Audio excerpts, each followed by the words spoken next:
Bonjour et bienvenue sur Isobourse. Vendredi 24 septembre 2021, l'indice CAC 40 a terminé la semaine sur une hausse hebdomadaire de 1,04% à 6638 points, portant son gain à 19,58% depuis le début d'année 2021. Alors après un début de semaine fortement baissier provoqué par les inquiétudes autour du géant de l'immobilier chinois Evergrande, les principaux indices de la zone euro ont vivement rebondi pour terminer sur un bilan hebdomadaire positif.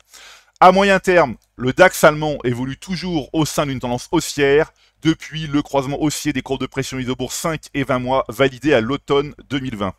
À court terme, la consolidation se poursuit sur l'indice de la première économie de la zone euro depuis le croisement baissier des courbes de pression Isobourse 5 et 20 semaines validé dans la semaine du 14 juin 2021.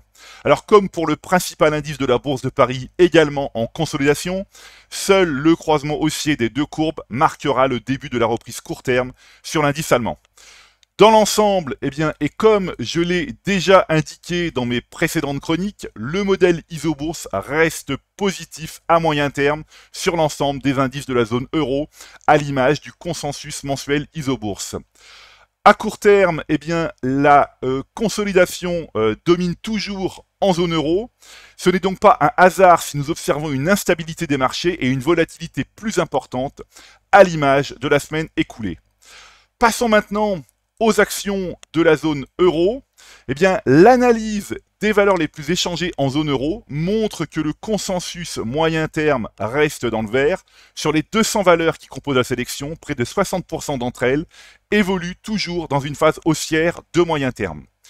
En choisissant ici le filtre renforcé, nous pouvons sélectionner les valeurs qui demeurent bien orientées à moyen terme et dont la tendance reste forte, comme ici l'italien Campari.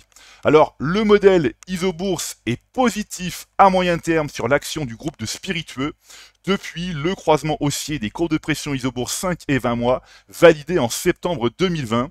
Le titre Campari progresse de 30% depuis le signal Isobourse.